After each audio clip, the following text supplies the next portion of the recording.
In the quiet of a suburban evening, Jack Harper pulled into his driveway. The truck's tires crunched softly on the gravel, and he turned off the engine, savoring the moment of peace. The soft light from the streetlights reflected off the polished hood, picking out familiar details from the darkening landscape. An old oak tree at the edge of the lawn, a low fence bent with age, and a bicycle abandoned by children on a neighbor's porch. One by one, the windows of the houses were lit up with warm light, amber spots of comfort spreading across the walls and sidewalks. Through the slightly open window came the rich aroma of freshly cut grass, mixed with the inviting, slightly smoky smell of a distant barbecue. A light breeze rustled softly through the leaves of the trees, bringing with it the sounds of muffled conversations, children's laughter, and the chirping of crickets. The typical American street smooth sidewalks, neat lawns, snow-white mailboxes lining the curb, and wooden porches with swings or old rocking chairs seemed almost perfect, as if it had come from a postcard. Everything here breathed regularity, familiar order, and family comfort. But Jack sensed something unsettling beneath the calm. It was as if the air had grown thicker, and tension lurked in every shadow. His internal barometer, the same one that had saved him so many times in the past, was beginning to vibrate with foreboding. Something was coming, slowly, inexorably, and he knew that the calm was only the harbinger of a storm that was about to break through his carefully constructed, almost flawless life. He got out of the car, slammed the heavy door, and stood for a few seconds, looking at his house. The two-story cottage, with its manicured lawn and sea-green shutters, looked the same as it had 12 years ago, when they had first seen it. Golden light filtered through the dense crowns of the trees, softly falling on the facade, making it almost alive. The house seemed as quiet and reliable as Jack himself, simple at first glance, without ostentatious brightness, but solid, stable. A house in which one could shelter from any storm. Jack Harper was a man in his 40s, with sharp features that time had accentuated rather than softened. He was solidly built, with the bearing of his army days, and he always moved slowly, with the confidence of a man who was used to relying only on himself. The hair at his temples was beginning to turn gray, but there was something attractive about that, as if life had left its inevitable but dignified mark on him. His eyes, gray-green, attentive, able to be both soft and cold, were now lingering on the second-story windows, beyond which, he knew, the light of the bedroom lamp flickered. He and Kate had lived here for 12 years. He remembered that first day as clearly as if it were yesterday. The sun had poured generously into the empty rooms. Kate had run barefoot across the wooden floors, running her hand along the walls, figuring out where the mirror would hang and where the bookshelves would be. Her laughter rang out in the emptiness, and her eyes shone with happiness and anticipation. Jack carried boxes from the trunk and secretly watched her, how easily and freely she moved, as if she were dancing, how she stroked the window frames with her palm, as if making sure that all this was really theirs. It seemed to him then that it would always be like this.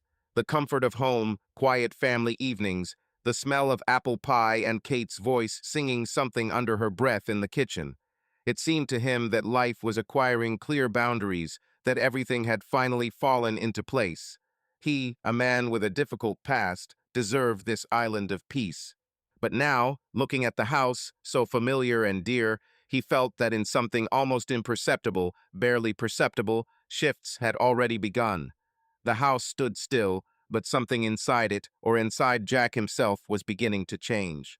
He also recalled the moment when he trembled and knelt before her and proposed marriage under the starry sky by the lake. Kate then cried with happiness, laughing and simultaneously wiping away tears of joy before saying yes. In those moments, they both felt that there was only a bright future ahead, full of love and mutual understanding. Jack sighed and walked up the steps. The hallway was dark. Usually, Kate left the light on when he returned, an unspoken sign of attention and care. Today, the house greeted him with darkness and silence. He felt a pang of anxiety. Of course, Kate could have been late at work or gone to meet her friends, but why hadn't she warned him? Jack felt for the switch and flicked it on. Soft light flooded the hallway, picking out familiar silhouettes from the darkness. A console table by the wall, a mirror in a carved frame, their wedding photo next to a vase of dried lavender. In the photo, Kate was glowing with happiness in a lace dress, clinging to Jack's shoulder. He remembered how proud and joyful he had been that day. Now, taking off his shoes, Jack felt a strange emptiness. Over the past few weeks, he had been returning to the dark house more and more often. Kate attributed this to the rush at work, meetings, and workouts at the new gym. Previously, she had told him in detail about her affairs, even the little things, gossip with colleagues, sales at the mall, plans for the weekend. Now her answers were short, detached. "Everything is fine, I'm just tired," he heard more and more often when he tried to find out what had happened. Jack was patient by nature and did not like to insist. He respected personal space, thinking that everyone can experience their own difficulties. But the uneasy feeling gradually grew, like water rising behind a dam. He walked into the kitchen, glancing at the refrigerator. Pinned to a photo of them laughing and hugging each other as the sun set on their lake vacation last year was a note from Kate. "Going to be late. Don't wait for dinner." His wife's reserved handwriting looked unusually formal. Jack picked up the note and read the 3 short sentences carefully, as if trying to discern the subtext. In the past, when Kate was late, she would always add something heartfelt. "Love you, be there soon," or at least a small smiley face. This time, nothing, no heart, no smile, just a statement of fact. He felt an unpleasant ache in his chest. Of course, there was no point in dramatizing it. Everyone has hard days. But his intuition told him that it was not just fatigue. Jack mechanically filled a bowl with food for Barney, their golden retriever, but the dog did not run out to greet him. Then he remembered that Kate had texted him that morning. "I'm taking Barney to the vet for a routine checkup, then we'll go for a walk in the park." It was approaching 9 in the evening, and neither his wife nor the dog were home. Jack involuntarily imagined Kate strolling with Barney in the park, a phone to her ear, maybe chatting with a friend, or... He pulled himself together. Jealousy had always seemed unworthy to him, a sign of insecurity. In 12 years of marriage, he had never seriously doubted Kate's fidelity. She was a sociable, spectacular woman. People were drawn to her, but Jack trusted her. And who could he oppose her to? He was a quiet engineer, a homebody, who preferred an evening in the workshop to a noisy party. Perhaps Kate had had more flamboyant suitors in her youth. Jack pushed the unpleasant thoughts away. He took a bottle of iced tea from the refrigerator and took a sip. He tried to occupy himself with something. He went into the living room and turned on the floor lamp next to his chair. On the coffee table lay a forgotten magazine on auto electronics, which he had leafed through the other day. Jack sat down and opened the magazine, but the letters blurred before his eyes. He listened to the silence of the house, hoping to hear the sound of a car pulling up or the creak of a door opening. But all he heard was the steady ticking of the clock and the sound of his own breathing. The minutes passed painfully slowly. Jack tried to calm himself down. If something serious had happened, Kate would have called. Perhaps she would have stopped by her parents' or spent the night at her best friend Sarah's if she had called suddenly. After all, Kate was a grown woman, entitled to her own time. He had always tried not to be an intrusive husband, not to control her every step. But now, looking at the dark window across the street, he realized that he didn't know where his wife was and why there was no contact with her. Jack pulled out his phone and dialed her number. The beeps continued. Finally, there was a click in answering machine. Kate's calm voice asked him to leave a message after the beep. Jack was silent for a few seconds after the beep, not knowing what to say, and then simply hung up. Strange. He typed a text message, "Are you okay? Where are you?" and hit send. The screen showed the message had been delivered, but there was no response. The feeling of unease grew. Jack stood up and paced the room. His gaze slid over the bookshelf, where an album of family photographs was tucked between novels and reference books. He pulled it out and ran his hand over the cover. The first spread was of their wedding, Kate beaming, her eyes sparkling with happiness, and he, young and awkward in a new suit, looking like the happiest man in the world. Then there were photos of anniversaries, travels, and the purchase of this house. In a picture from 5 years ago, Kate was hugging Barney as a puppy, and Jack was holding the keys to the car they had bought back then. Smiles, hugs, jokes, their entire history seemed captured on these pages. Had everything changed so much that she was now distancing herself, or was he just winding himself up? Closing the album, he felt a slight tremor in his fingers. Jack sat back in the chair. He remembered the previous evening. Kate came home late, citing work. She ate almost nothing at dinner, brushing off his questions about how her day went. Said she was tired and went straight to bed, turning her face to the wall. Jack then lay awake for a long time, staring at the ceiling. He convinced himself that it was temporary stress at work. Maybe she was having a midlife crisis. He wanted to offer to go on vacation together, to change the scenery. But she didn't want to hear it. Now is not the time. I have a project. I can't give it all up. And again that wall between them. Deep down, he began to suspect the worst, but tried to push the thought away. However, the little things added up to an alarming picture. The new perfume she had recently bought and was now wearing even on weekends. Unexpected additions to her wardrobe. The phone she took with her even to the bathroom. This had never happened before. Kate had always trusted him, could leave her phone unlocked on the table, and asked him to answer if someone called her when she was in the kitchen. Now the device had become her constant companion. She carried it like an extension of her arm. One night, Jack woke up from a faint glow. It turned out that Kate was reading messages on her phone under the covers. She explained it by insomnia, a desire to read the news, but Jack only nodded sleepily, and his heart ached. Knock. Jack winced, emerging from the whirlpool of thoughts. Had he heard it, or... He listened. In the silence, there was a second knock. This time, he realized that it was someone quietly knocking on the front door. Jack stood up, trying not to make any noise, and went to the door. Who could be coming at this time? A neighbor? It didn't seem like it. Neighbors usually call if something happens. He carefully peered through the peephole. Kate was standing on the porch. In the lantern light, her face looked tired, but it still held the beauty Jack remembered from the first day they met. The refined features, the high forehead, the sharply defined cheekbones, all of it remained, albeit slightly softened by time. Her eyes, a deep, warm brown that had once sparkled with mischief, were now clouded with fatigue, but still captivating. She was wearing a long, light coat, slightly rumpled, as if she had put it on in a hurry. On her feet were dark ankle boots, light for the weather, and over her shoulders was a wide gray scarf, shifted to one side, as if she had been walking for a long time and the wind was trying to pull it off. Her hair, once carefully styled, now fell over her shoulders in loose waves, slightly disheveled, but only more alive because of it. Even in this confusion, with the shadow of time on her face, she remained beautiful, the same Kate with whom he fell in love. Thin, a little detached, with a face on which there was always something unsaid. Jack swung the door open. "Kate?" he asked, trying not to sound relieved. "Why are you knocking? You have the keys." She looked up at him as if she had come to her senses. "Oh yeah, right." Kate laughed nervously. "Sorry, I got a little carried away." She walked inside, and Jack caught a faint whiff of her perfume mixed with someone else's cologne.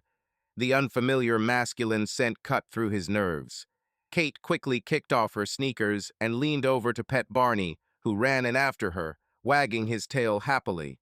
"Hi, baby. How was your visit to the doctor?" she said quietly to the dog, avoiding her husband's gaze. Jack stood nearby, trying to figure out if he was imagining the strange smell. Barney happily nuzzled her hand, then jumped over to Jack, as if sensing the tension between their owners. "Are you okay?" Jack asked softly. "I was worried. You weren't answering my calls." Kate sat up straight, her hair falling over her shoulders. She did look tired, but there was a worry lurking in the corners of her eyes. "Sorry, my phone died," she said quickly. "We walked for a long time, then I met Sarah in the park. We started talking. Anyway, before I knew it, it got dark, and the vet held me up. There was a line." She spoke slightly haltingly, avoiding his gaze. Jack clenched his jaw, feeling his insides tighten. There were enough details in her story to make it plausible, but something didn't add up. Sarah, Kate's best friend, lived in a different neighborhood, and rarely walked in their park. The vet. He knew the doctor. The clinic closed at 7, and it was well after 9. Kate couldn't wait in line until that time. He didn't blurt out his suspicions, just said quietly, "Whoa, Kate. The main thing is that you and Barney are okay." Kate nodded, quickly walking up the stairs. "I'm so tired. I'll go straight to the shower and sleep, okay?" Jack only nodded after her. He watched her figure disappear onto the landing and leaned against the wall. His heart pounded loudly. Alien perfume, confused explanations, a hidden look. His worst fears, not yet formulated in words, stirred somewhere in the depths of his soul.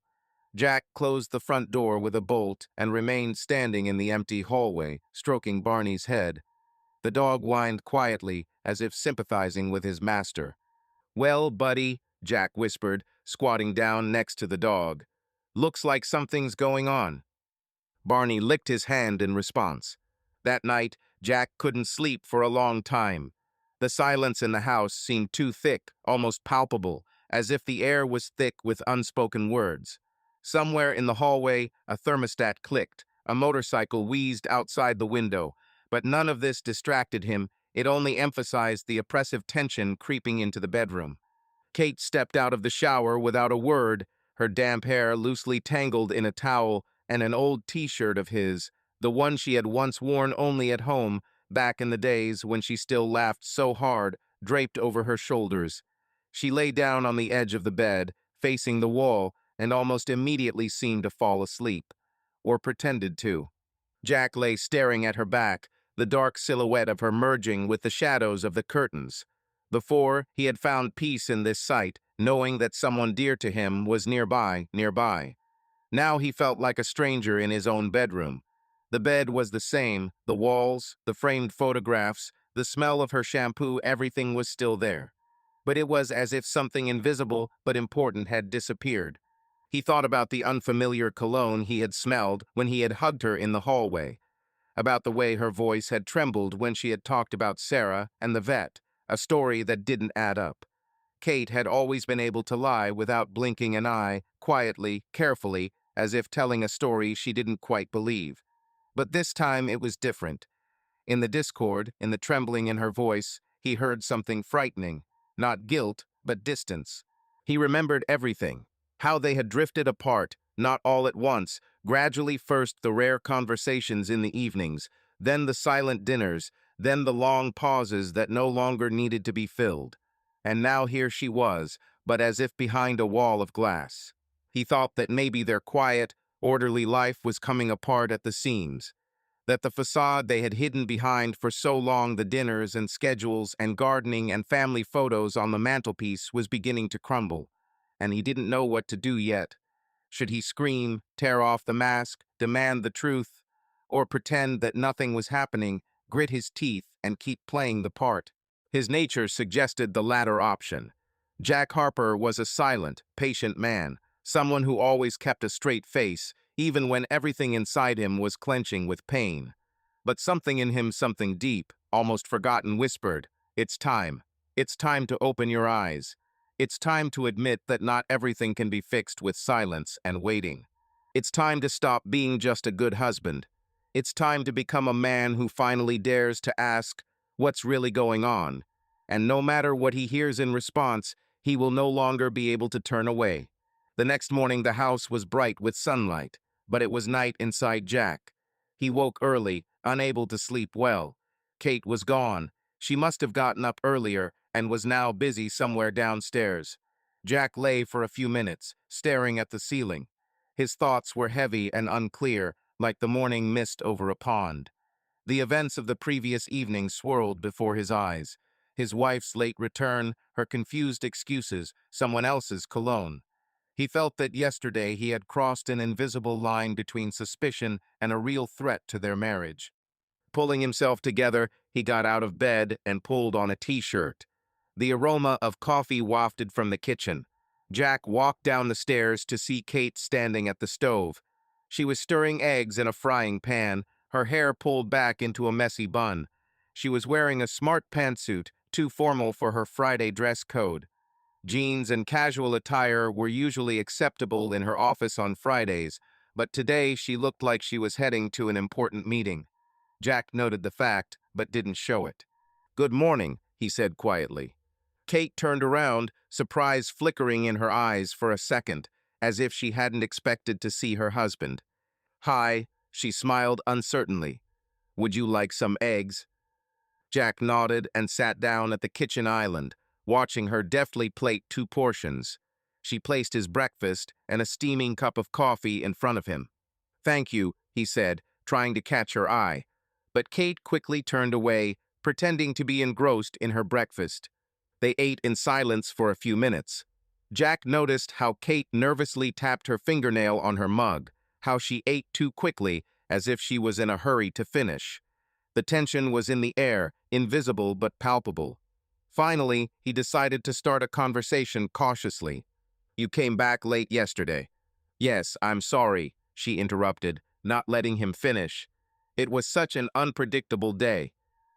"Is everything okay?" he asked softly.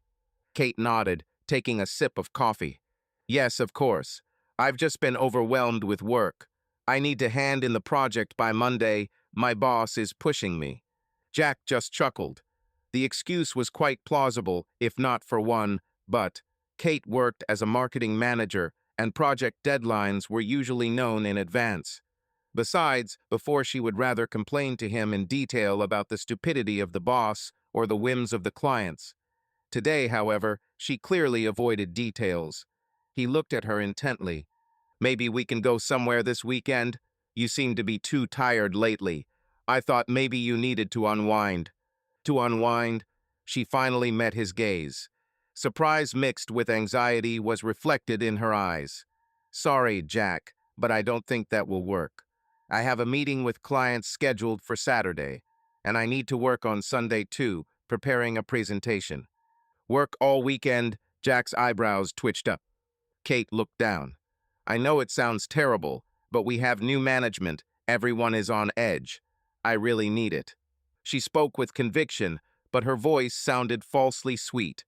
Jack looked down at his plate, feigning disappointment. "Well, work is work," he sighed quietly and didn't ask any more questions. Kate soon jumped up, looking at her watch. "I'll run. I still need to stop before the office." She didn't finish the sentence and quickly put her dishes in the sink. She leaned over to kiss Jack on the cheek, as she used to do automatically, but suddenly changed her mind and only hesitantly patted him on the shoulder. "See you tonight. Love you." The words sounded routine. Before Jack could respond, Kate grabbed her bag and ran out of the kitchen. A moment later, the front door slammed. Jack sat there, looking at the cooling eggs. His heart sank. It was obvious. His wife had lied to him, and she had lied badly, and she was nervous. He felt both pain and a strange clarity. The suspicions that had been gnawing at him from within yesterday were now almost fully formed. There was only one last step left, to find out the truth for sure. He cleared the dishes, trying to distract himself from his heavy thoughts. Then he sat down at the laptop, which he kept on the kitchen table for working from home. Today was Friday, and he could afford a flexible schedule. His colleagues at the office knew perfectly well that Jack was running his project properly and sometimes stayed home. But now it was not about work. Opening the browser, Jack thought about what exactly to look for. He was not a master of espionage, but he knew a thing or two about technology. For starters, he decided to check the phone bills. He and Kate had a family mobile plan, and a detailed printout of calls and messages was available in the operator's personal account. Jack went to the company's website, entered the general login and password. The profile page opened, offering a choice of numbers. He selected Kate's number and requested a detailed statement for the last month. His gaze ran down the list of outgoing calls. Nothing particularly suspicious: numbers of friends, co-workers, Kate's parents. But one detail caught his attention. Some of the calls were marked late at night, when Kate said she was supposed to be home or out with friends.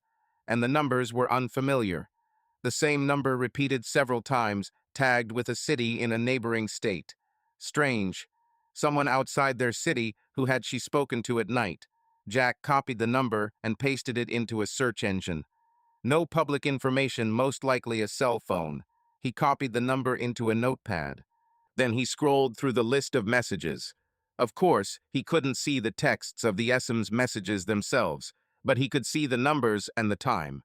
The same unfamiliar number was their two messages almost every night around midnight. Several in a row, sometimes from her side, sometimes from that side. Reading these lines on the table, Jack felt his fingers grow cold on the keyboard. Correspondence. In secret from him at night. Another link in the chain. Perhaps this number belonged to that very someone with whom she was cheating on him. The blood pounded in his temples. Jack leaned back in his chair. If this was indeed his lover, then he probably wasn't from around here. Maybe someone from a neighboring town or on business trips. He tried to remember. Had Kate mentioned new acquaintances, colleagues from the branches? Perhaps this person was the same lawyer whose name had come up in conversation a couple of times. Jack remembered. A few weeks ago, Kate had mentioned in passing that she had met an interesting lawyer at a conference named Rick, who was consulting for their department. At the time, Jack hadn't attached any importance to it. You never know what business contacts there are. But now the name of the conference and Rick's name popped into his memory like pieces of a puzzle. Perhaps Rick was from another city and his number was not local. Jack stood up from the table, feeling stuffy. He opened the kitchen window. The fresh morning air rushed into the room, fluttering the curtain. He took a deep breath, trying to stop himself from shaking. He had to be rational. He needed evidence before he could make accusations. He knew that phone calls alone wouldn't get him very far, especially if it came to divorce and division of property. He needed evidence, proof that Kate had violated their marital fidelity and perhaps was plotting against him. The word divorce rang out in his mind like a gunshot. He hadn't allowed himself to think about it openly until now. But now, looking at the lines of call detail, realizing the lies and secrets, he realized the marriage was falling apart, and Kate seemed to have already made her decision, even if she hadn't said it. If so, he needed to prepare for the worst-case scenario. Jack closed his laptop. It was about 10 in the morning. He wouldn't be able to work peacefully until lunch anyway. He put on a light jacket and decided to run some errands. He had a vague idea of what exactly, but he needed to stretch his legs, clear his head, and maybe check a few more things. First of all, he headed to that very veterinary clinic. Memory helpfully suggested the address and even the number of the doctor's office that Barney led. The clinic was 10 minutes away. Having parked, Jack went inside. The reception area was empty a weekday morning. At the reception desk, a young girl was typing something on a computer. Jack, trying to look carefree, approached. "Hello. Yesterday my wife, Kate Harper, brought our retriever in for a checkup. I wanted to check the records. Is everything in order with the vaccinations? Because she came back so late." The girl nodded, starting to quickly type on the keys. A few seconds later, she smiled. "Yes, Barney Harper. He was with Dr. Peters yesterday at 6 p.m. Everything went great. All the shots were done." "At 6 p.m.? Jack asked, maintaining a neutral tone. "What time did they leave?" "I'll have a look now." She looked at the monitor again. So, the visit lasted about half an hour. The recording closed at 18:40. Jack clenched his fingers on the counter until his knuckles turned white. "I see. Thank you. Have a nice day." He smiled as best he could and walked out into the street. Half an hour. So Kate was free by 6:40 p.m., but she didn't get home until 9. 3 extra hours were missing from her story. There was no need to ask about the meeting with Sarah. Jack was sure it was a cover. He got into the car without turning on the ignition and just sat there for a while, drumming his fingers on the steering wheel. The pain of realizing the deception gradually gave way to cold determination. Kate was lying to his face, so he had the right to find out what exactly she was hiding and to prepare. He was not going to be a naive victim. Jack remembered that today, according to his wife, she had plans for the whole weekend ahead. If his suspicions were correct, she was most likely not going to work, but with this Rick, or whoever he was, that gave him a chance to follow her. The thought of spying on his own wife was unpleasant and bitter, but it was worse to be made a fool of. Jack started the engine and headed back home, feverishly thinking of a plan. The solution came unexpectedly. He remembered that in the attic he had an old smartphone that he had once bought to experiment with alarms and GPS trackers. If he could plant this phone in Kate's car, turning on the tracking function through his Google account, he would be able to see in real time where she was going. It was easier and safer than chasing after her in his car, risking being seen. Back home, Jack rushed to the attic. Between boxes of Christmas decorations and old tools, he quickly found what he needed, a battered Android smartphone. He charged it from the outlet right there while checking the settings. Luckily, the phone was still working. Jack activated geolocation and made sure he could track its location from his main phone. Then he put the gadget in his pocket and went downstairs. Now the hard part was getting the phone into Kate's car without her noticing. He needed to do it tonight or tomorrow morning before she left for her client meeting. Kate had her own car, a white sedan that she usually parked in the garage or in front of the house. The garage was empty now. She must have left it in a hurry that morning. Jack glanced out the living room window. Yes, the white sedan was parked outside the house.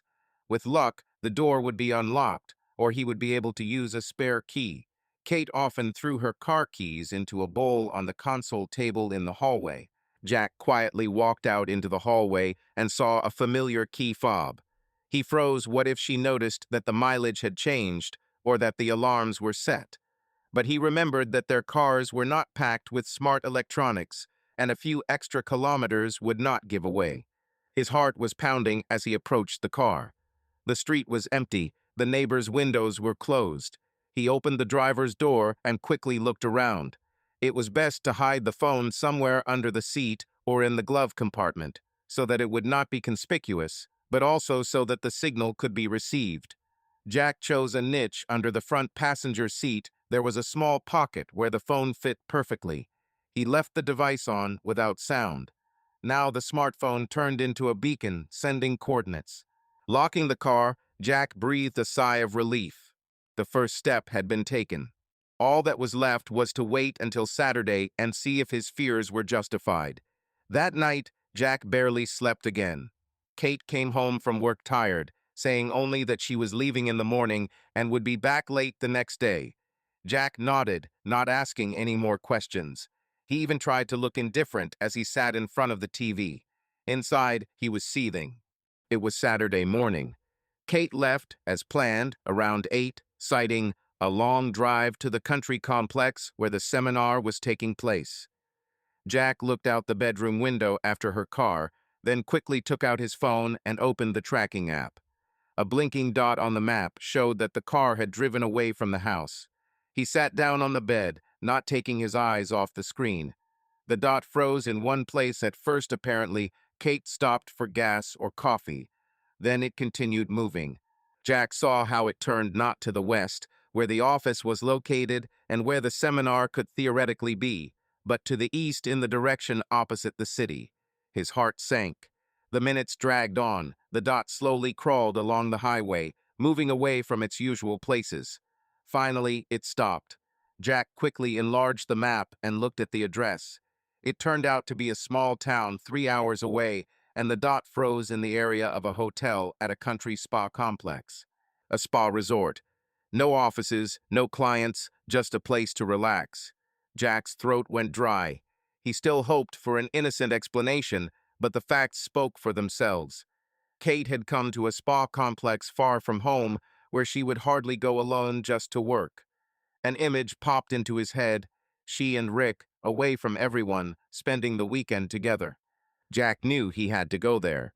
It was one thing to see dots on a map, another to see it with his own eyes. He couldn't stop now that he was so close to solving the mystery. Throwing a pair of binoculars he'd bought for bird watching in the wild and a camera with a good zoom lens into his bag, Jack set off. He barely noticed the signs of roadside diners, the cornfields floating past, and the occasional truck on the highway. His thoughts kept returning to one thing. Why? How long had he been deceived? How had he not seen it himself right away? Around midday, He pulled up to the spa complex. It was a picturesque spot in the hills, a few modern cottages, a central hotel building, a parking lot, and a lake nearby. Jack parked farther away, at the edge of the lot, where his truck would not be conspicuous. Hiding behind other cars, he began to watch. The map showed that Kate's car was still there.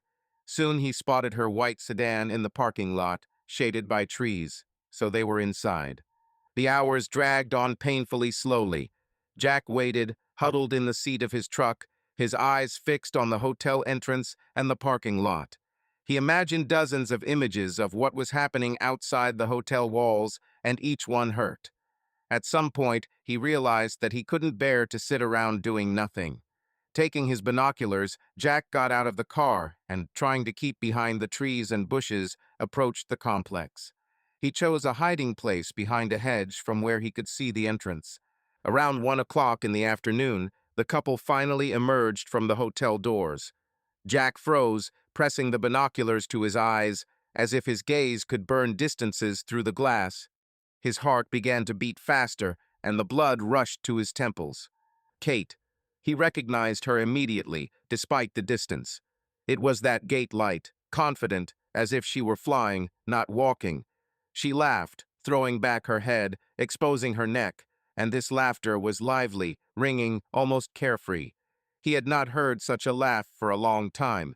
Her face was shining, and even the small wrinkles around her eyes did not spoil this lightness. On the contrary, they only made it more real, only closer to the Kate he once loved, to the point of pain in his chest.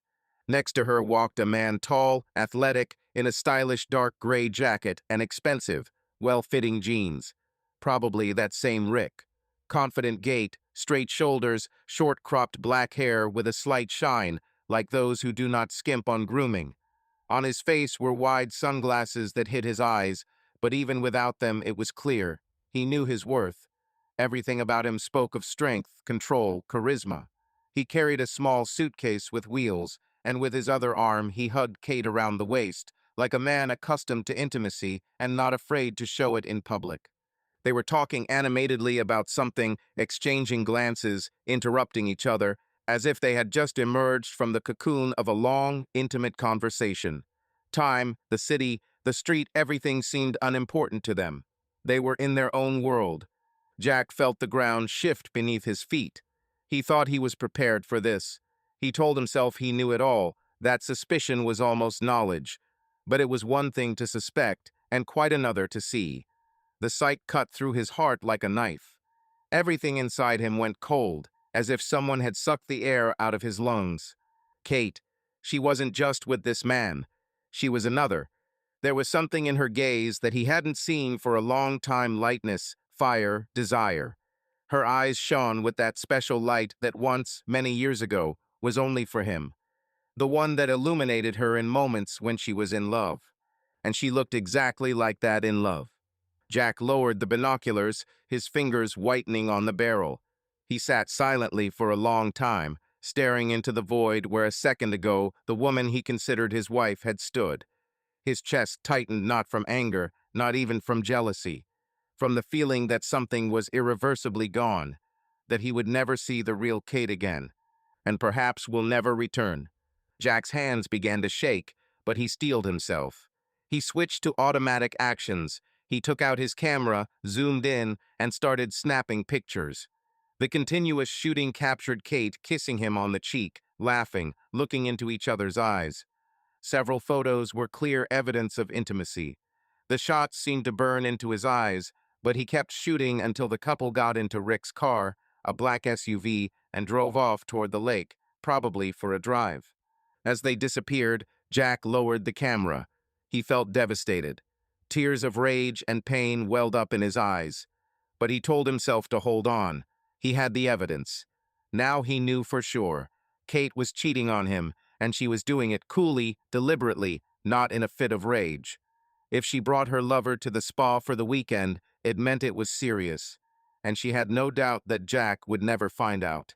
Jack squatted behind a bush, running his hand over his face. How could this be? Did 12 years of marriage mean nothing? Had he really missed something important? Maybe he hadn't been romantic enough, had gotten too caught up in his work, or had stopped surprising her. But was that an excuse for betrayal? He would have preferred to listen to reproaches and try to fix everything if Kate had given him a chance, rather than find out about it like this. He had always tried to be a good husband, supported her dreams, forgave her whims. He worked, brought in a stable income, didn't drink, didn't make scandals. Was that not enough? A wave of bitterness was rising inside him. But behind the bitterness, another feeling was breaking through: cold determination. He would not allow himself to be made a fool of and deprived of everything they had acquired together. If Kate decided to break off their life, he would not let her destroy his future. With trembling hands, he took out his phone and looked at the photos. Evidence of betrayal. Was that enough for a court?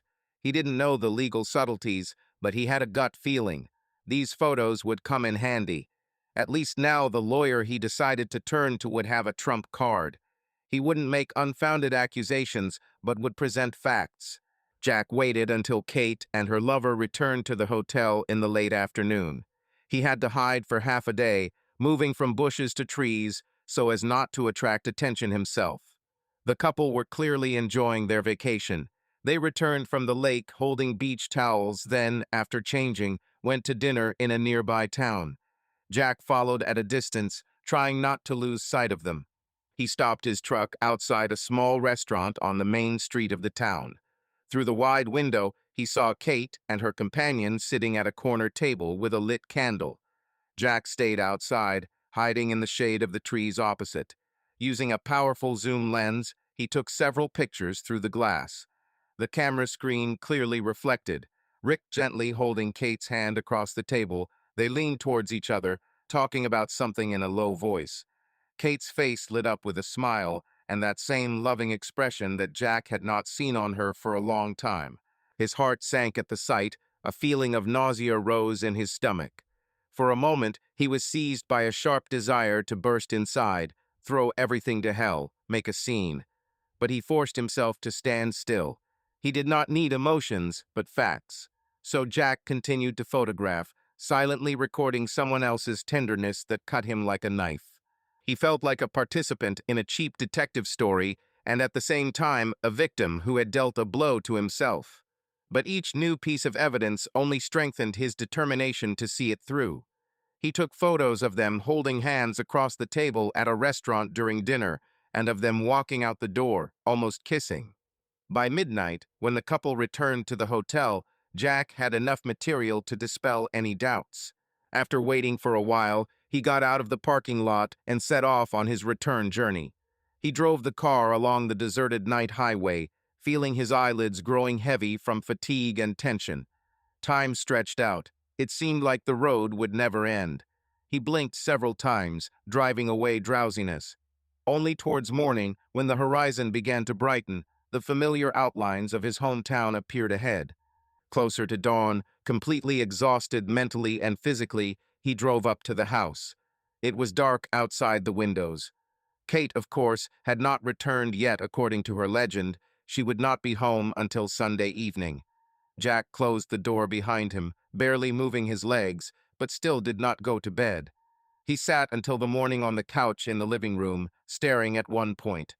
The scene appeared before his eyes again and again, Kate with a strange man, laughing, kissing, and each time his heart was filled with pain. But he did not let it develop into hatred. Quiet, calm Jack Harper was, in the end, a calculating man. His emotions now gave way to thoughts: what to do next, how to protect himself from the approaching catastrophe. The next day, barely waiting for Monday, Jack began to implement his plan. The first thing he decided to do was find a good divorce lawyer. He understood that he had a difficult fight ahead of him, and he wanted to enlist the support of a professional. On the way to the office, having dropped into a small coffee shop on the corner for his morning coffee, Jack remembered a colleague he knew who had recently gone through a difficult divorce. That colleague, Mike, once praised his lawyer, saying that he literally saved him from losing his house and large payments. Without delay, Jack called Mike under the pretext of discussing work issues, and in between asked for the contact information of that very lawyer. Mike, without further ado, dictated the phone number of a certain Raymond Scott and the address of his office, wishing him luck. Jack thanked him, feeling grateful. It seemed that Mike had guessed why this might be necessary, but did not pester with questions. The workday dragged on painfully. Jack could barely concentrate on the drawings and calculations, his thoughts constantly returning to the night's decision. He was determined to beat Kate to her own plan. At lunchtime, he left the office, got into his car, and drove to the city center, where Raymond Scott's law office was located.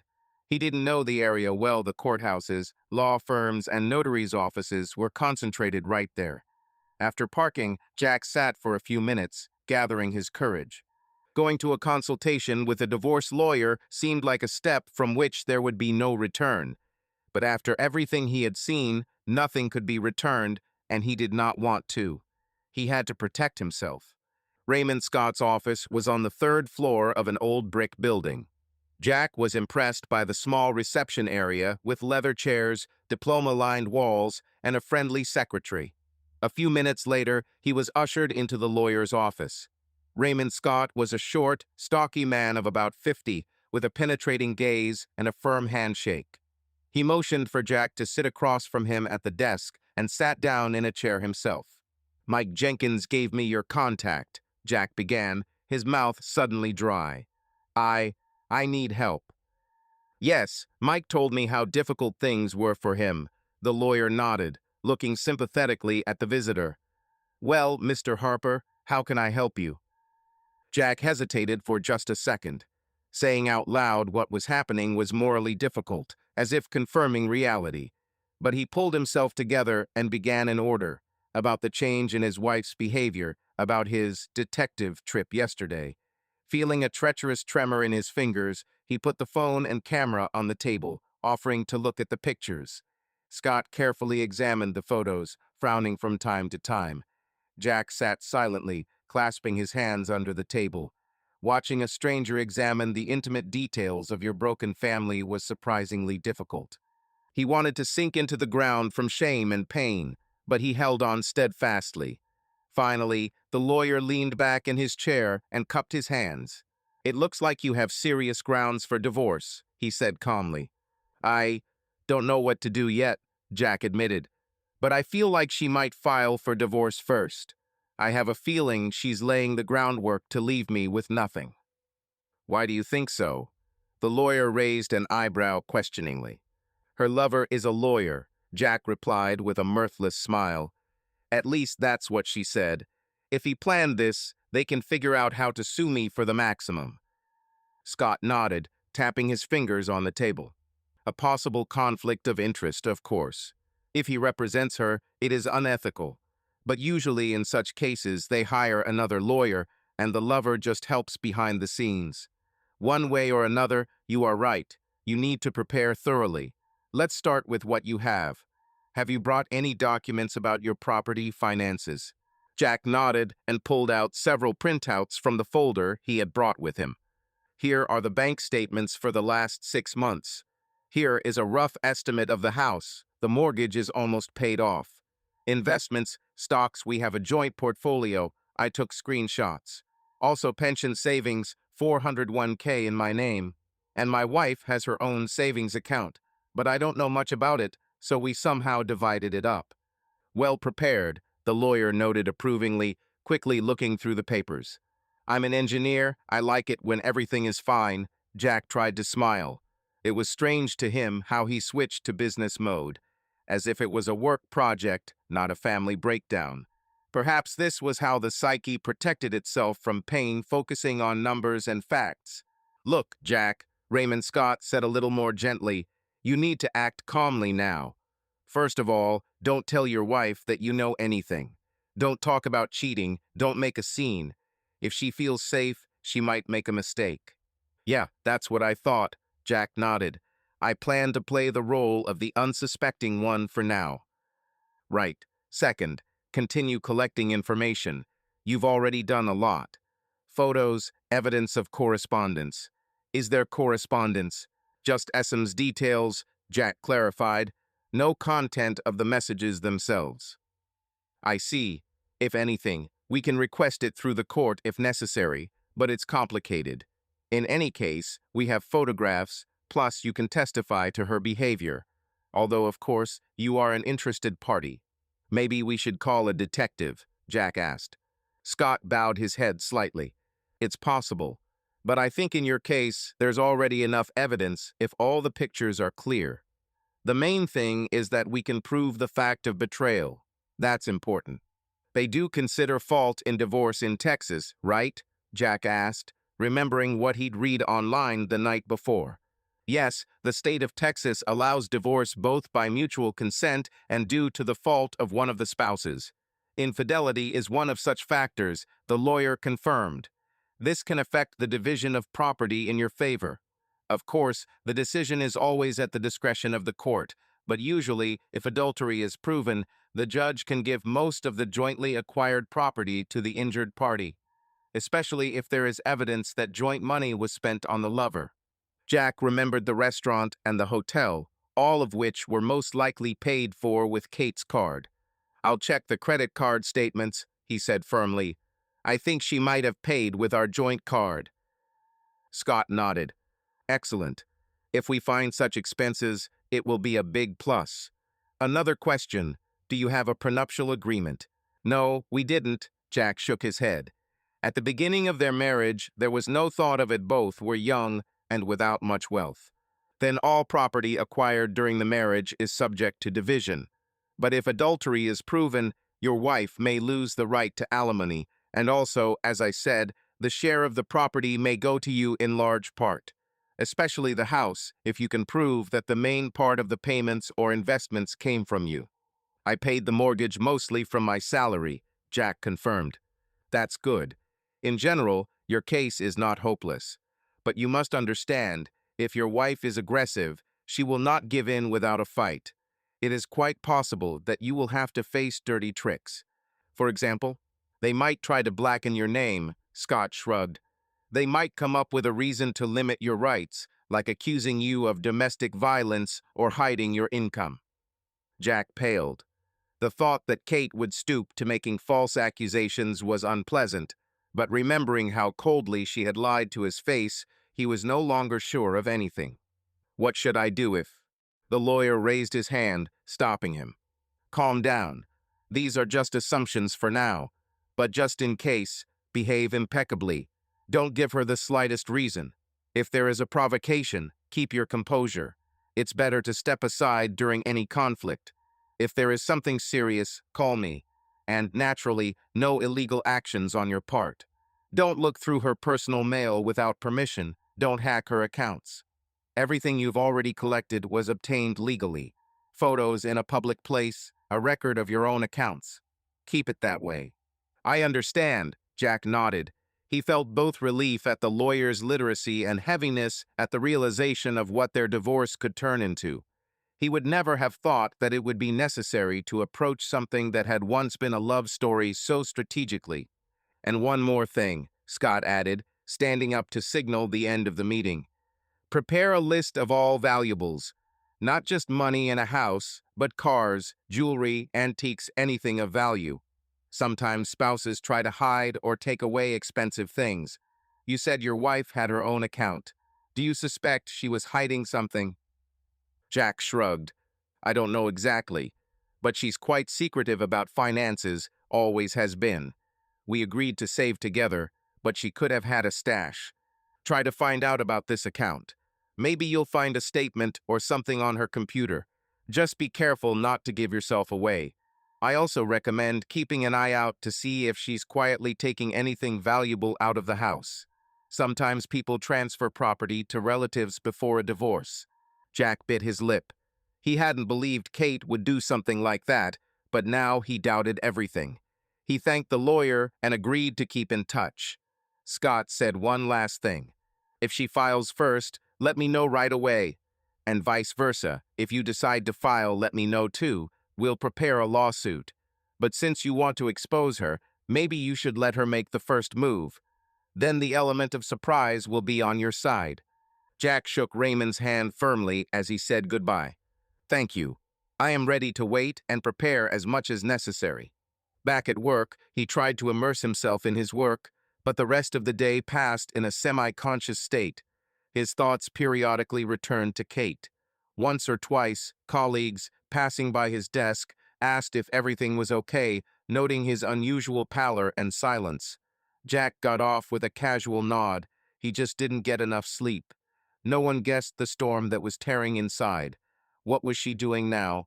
She was probably texting that guy, planning her next steps. Did she notice even the slightest change in her husband?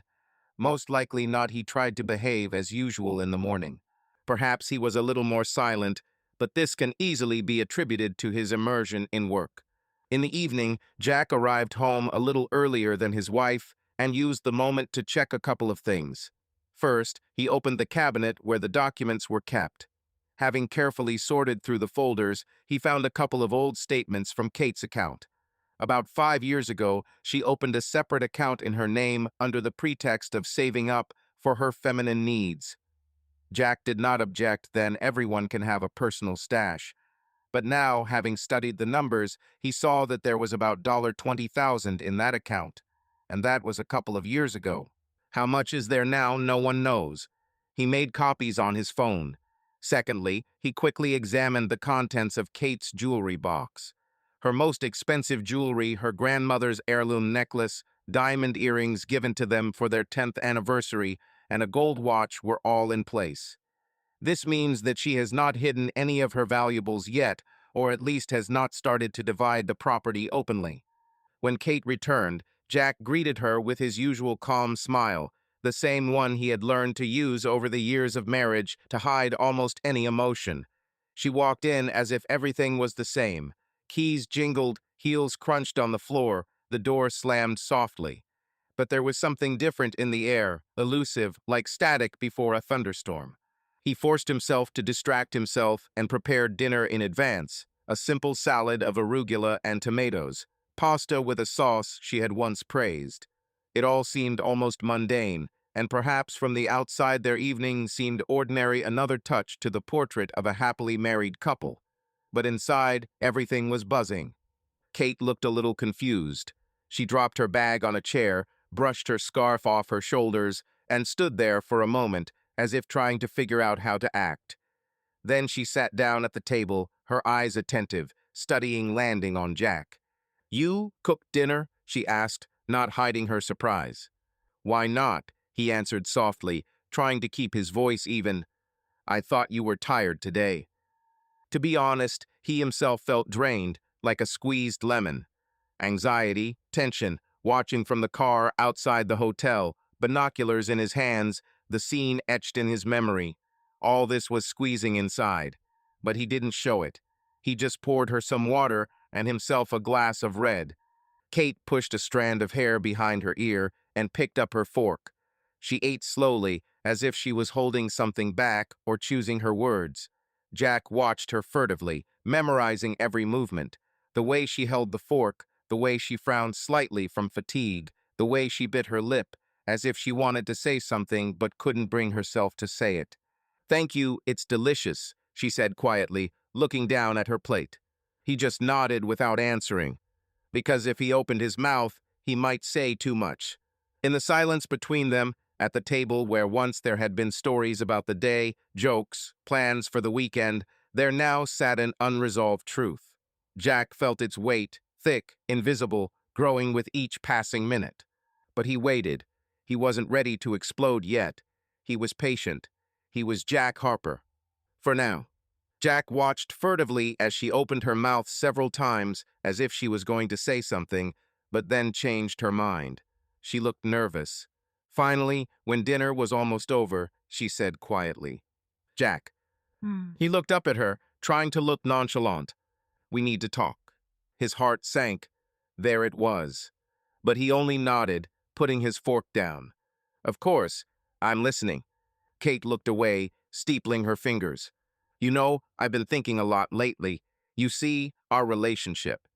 She fell silent, choosing her words, and suddenly exhaled irritably, "Damn, I don't know what's best." Jack saw that she was having a hard time. The taut strings of her nerves were almost ringing. He himself wanted to break down and shout, "Just say that you loved someone else." but he remained silent. Maybe you should just tell me, he suggested cautiously. Kate shook her head. Okay? The truth is, she took a deep breath. I'm unhappy, Jack. I haven't been for a long time. Our life, it's kind of stagnant. It's like we're neighbors, not spouses. Her words cut to the quick, but Jack's face remained calm. He waited for her to continue. I think we've lost touch. We each have our own lives, our own interests. I thought maybe it would be better for us to go our separate ways before we start to hate each other too much. Jack's throat was dry. Even as he expected it, he felt the blow. Are you talking about divorce? He asked quietly. Kate nodded, looking away. Yes, I think it will be better for both of us. We can start over. She wanted to say more, but stopped herself. Jack guessed that she was going to mention that everyone can find their own happiness. She probably already had her own happiness in mind. He leaned back in his chair. The scene he had been thinking about for so long was now happening, and yet he felt strangely calm. Thanks to Scott's advice, he was ready. If that's what you really want. He paused. Well, I won't stand in your way. Kate didn't seem to expect that answer. She blinked in surprise. So, you don't mind? Jack smiled sadly. I want you to be happy. If you don't want that with me. He didn't finish, shrugged. Inside, of course, everything was seething, but outwardly he played the role with dignity. Kate was clearly confused by such a lack of resistance. She was probably preparing for a scandal, for tears, for screams, but received a calm answer. Well, okay, she said quietly. I'll probably submit the documents. Jack nodded. As you wish.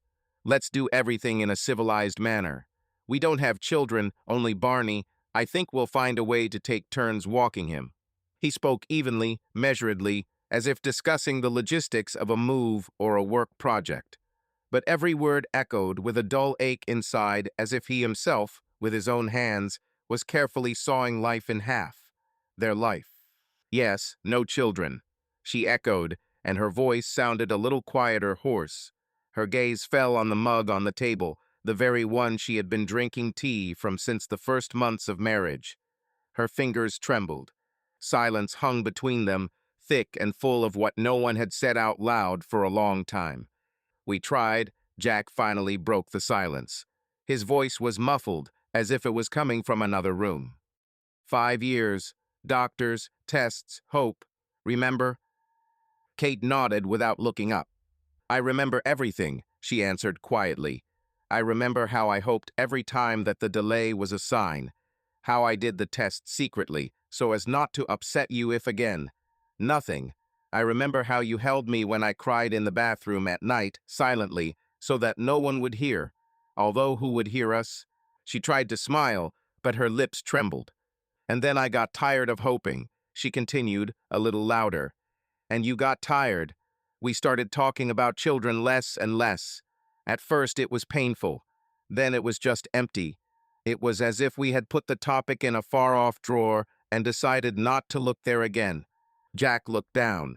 He remembered how he had been happy to see her with a new book about pregnancy, how he had bought a bottle of wine and then hidden it away, for later, when he might suddenly get around to it.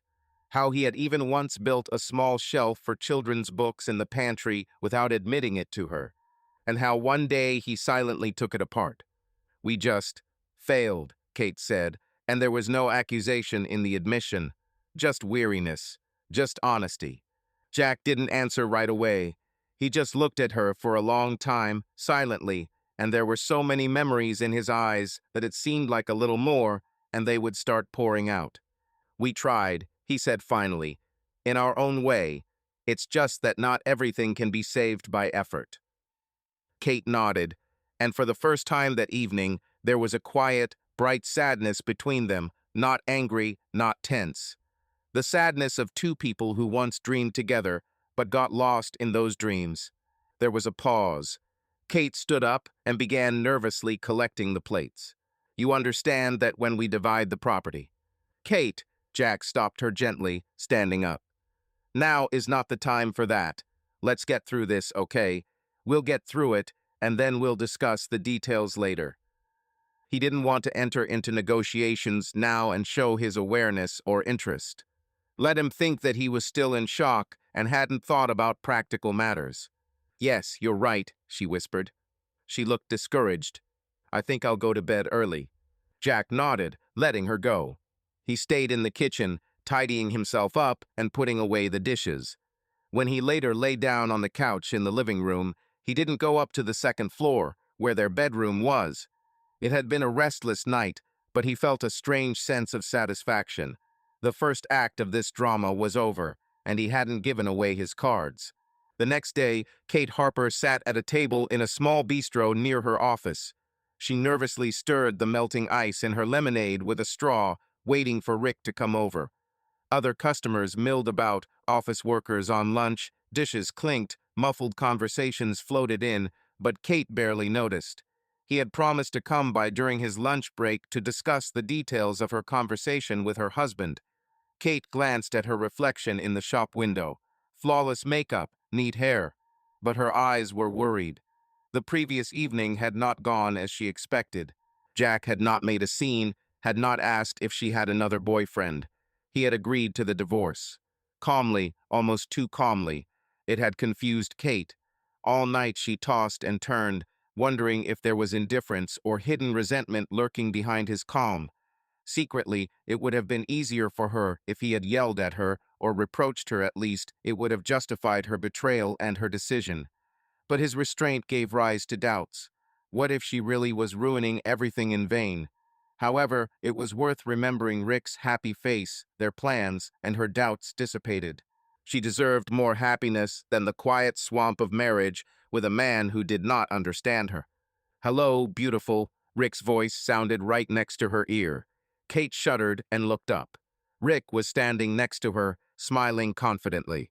He was wearing an elegant dark blue suit, looking impeccable, as always. She couldn't help but admire him. Tall, stately, well-groomed, the complete opposite of Jack, who preferred jeans and worn t-shirts. Rick leaned over and kissed her on the cheek, then sat down opposite. Well, how did it go? He asked, leaning his elbows on the table and looking at her with his brown eyes. Kate shrugged. I don't even know. Too smooth. I told him that I was unhappy and wanted a divorce. And he agreed. Agreed? Rick raised an eyebrow. Just like that? Well, he looked upset, of course. But yes, he didn't argue. He said, if that's what I decided, he wouldn't interfere. Rick frowned and took her hand on top of the table. That's weird. Do you think he might suspect something? No. Kate shook her head uncertainly. Why? I'm very careful. I always have my phone with me. I've cleared my correspondence. He didn't see anything. And frankly, Jack is not the kind of person to spy. He's trusting. Rick chuckled. All husbands are trusting until they know the truth. But if he doesn't understand anything, his reaction is really surprising. Do you think he's planning some kind of dirty trick? You're Jack. Rick leaned back in his chair. He doesn't look like a sly one. He probably just realizes that the marriage has run its course. Maybe his feelings have cooled too. Tell me, has he asked about a lover? Kate finished quietly for him. No, not a word. He didn't even ask if I had anyone. Rick smirked smugly. Of course, he's sure that you're a good boy. By the way, how did he sleep? Did he try to be tender at night? Kate winced. No, he didn't even come into the bedroom. He stayed on the sofa downstairs. Rick shook his head. He may need time to digest, but it's better not to relax. The main thing now is that the initiative is in your hands. Your lawyer needs to be the first to file a lawsuit, to dictate the terms. Kate nodded. They had already discussed this. Rick had insisted that they couldn't wait until Jack changed his mind. I called that lawyer you recommended, she said. Sarah Miller. She's meeting with me tomorrow. Excellent. She's smart. We studied together. She knows her stuff. Tell her it's from me. She'll understand the situation. Kate paused, looking at the napkin. Rick squeezed her fingers gently. Hey, everything will be fine. That's what you wanted. Yes, she sighed. It's just that my heart is aching. So many years of marriage. After all, Jack wasn't a bad person. I even feel a little sorry for him. Rick frowned, his lips twitching in disdain. He didn't appreciate you as much as he deserved. You said it yourself, you felt like a housewife around him, even despite your work. He didn't care about your dreams, your career. He didn't try to earn a good life for you. Well, not exactly. Kate tried to object out of inertia, but Rick continued with pressure. Look, you're a young, beautiful, smart woman. You deserve better than to grow old quietly in a boring suburb with a husband who's always tinkering with his garage. You said it yourself. You wanted to travel, to move in high circles. With me, you'll get it. I'll do everything to make you happy, baby. He ran his thumb over her wrist, making Kate shudder with a surge of emotion. Rick was a persuasive man, and he was right. Jack had never wanted anything more. He was content with a quiet life, with small pleasures. Kate always wanted to break out into the lights of the big world. She reproached herself for getting married too early without trying life. With Rick, she had a second chance. You're right, she said more firmly. That's true. I just have a soft spot for him, you know. A habit, but I won't back down. Rick nodded approvingly. That's great. Now about the property. What do you want to get? The house, of course, Kate said without hesitation. I've put so much effort into it, I'd be sorry to give it up. And it's a good investment, with property prices going up. Rick chuckled. True. What else? We have some savings together, about 50,000. It would be fair to split it in half, but... She hesitated. But Kate swallowed nervously. I think I deserve a little more. I spent so many years running his household, supporting him. You could say I invested emotionally while he was making a career. After all, his promotion is also my merit. I took all the worries upon myself. Rick nodded approvingly. Of course. We'll ask for a bigger share. And do you want alimony for your spouse? I didn't even think about it. But it would be nice to get some compensation. Suddenly, it will be hard to rent a place for a while if the house doesn't go away. It makes sense, especially if your income is lower than his. I make 60,000 a year, he makes about 80, I think, Kate estimated. So there is a chance. However, if the judge finds out about the betrayal, there will be no alimony. So no one will know, she said quickly. Rick's face turned serious. Yes, it is important. We will not advertise our relationship in any way until the divorce process is completed. No joint outings, no photos. Delete all correspondence. Have you done this on your part? Yes, I deleted everything, and we don't cross paths on social networks at all. Good, if he suddenly finds out. I'm telling you, he won't find out, Kate interrupted, as if convincing herself. Okay, but if he suddenly starts to suspect something, don't admit it under any circumstances. Make an offended face, as if this is the delirium of a jealous person. Kate nodded. And one more thing, Rick continued, releasing her hand and crossing his fingers. Maybe we should hide the money a little now. In terms of, well, for example, make a big purchase or transfer part of the savings to your account. Then you'll return it when it's all over, just so that the picture is different at the time of division. Less common money, less to divide. Kate frowned. She didn't really like the idea of cheating with finances. It seemed illegal. Is this even possible? Rick smiled predatorily. Within reasonable limits, yes. Besides, how will your lawyer understand what happened? You'll say you spent it on household needs. Think about it. But not for long. Meet Sarah tomorrow, ask her for advice. Just don't say it outright, just hint, like, is there any way to protect your savings? She'll understand.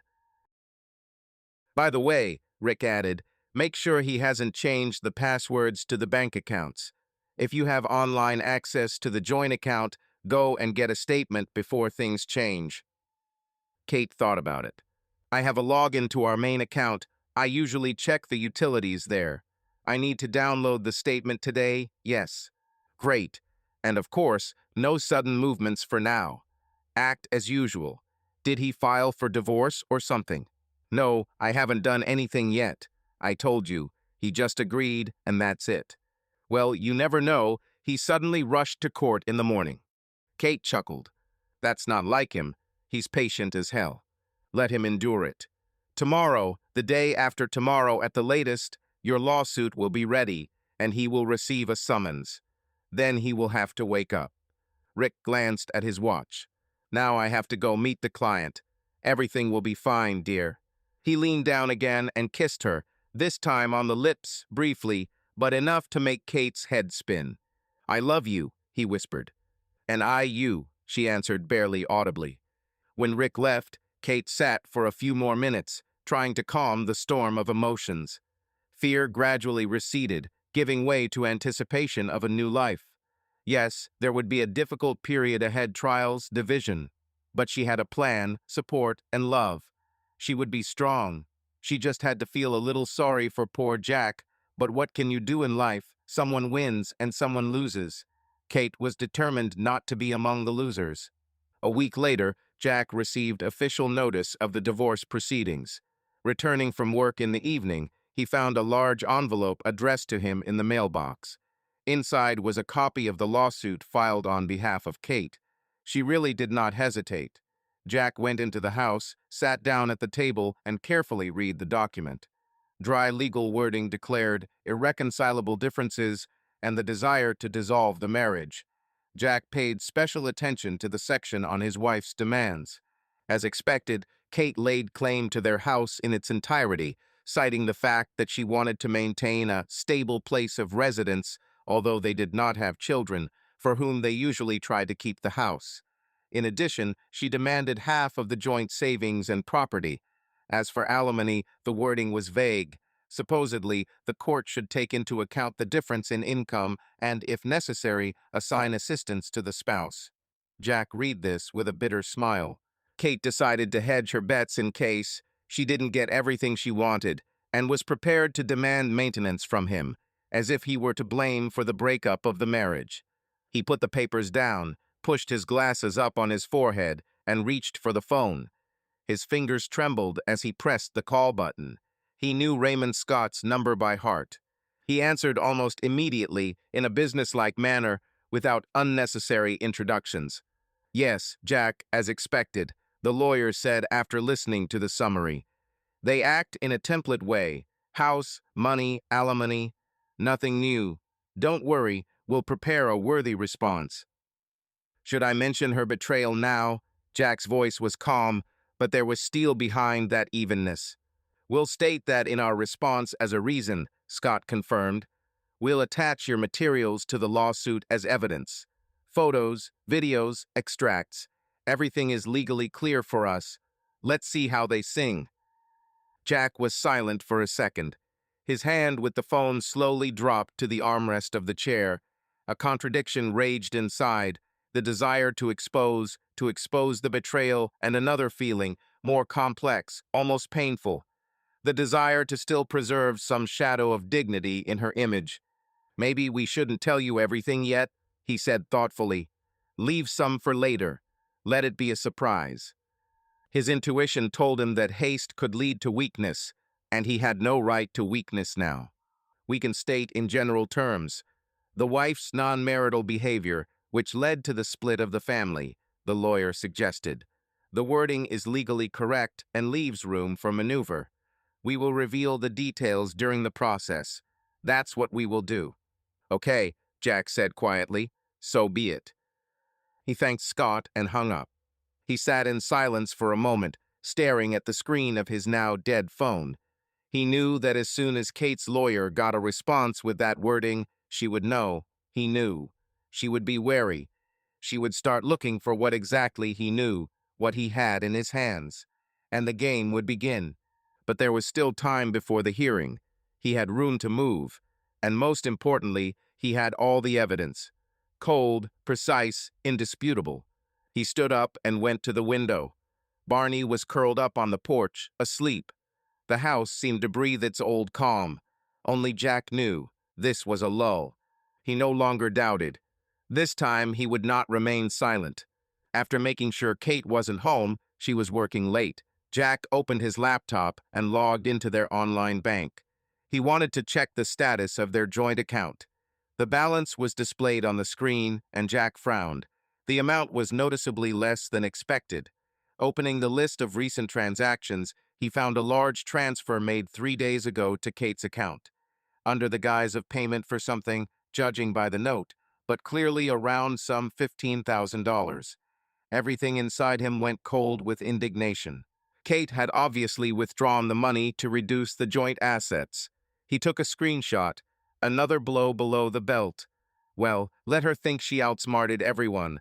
Scott would certainly help return this money to the calculation of the property when the case came to court. Jack closed his laptop and leaned back in his chair. The thought pounded in his head. How unfamiliar the woman he had lived with for so many years had turned out to be. Lies, betrayal, and now financial fraud. Resentment tried to grow into anger, but Jack again, as he had more than once in recent days, pulled himself together. Anger was a bad advisor. He had to stay cool. Let Kate think he was still the same simpleton who knew nothing about legal matters. Let him think he would win. Later that evening, when Kate returned, Jack was distant and polite. They barely spoke, and what was there to talk about now? Each was living their own lives under the same roof, waiting for the official breakup. Kate only mentioned that perhaps we should think about who will be present in court, and that it could be resolved peacefully through a mediator. Apparently, her lawyer had suggested mediation first, a common step. Jack agreed to meet with a mediator, although he knew it was unlikely that they would reach an agreement.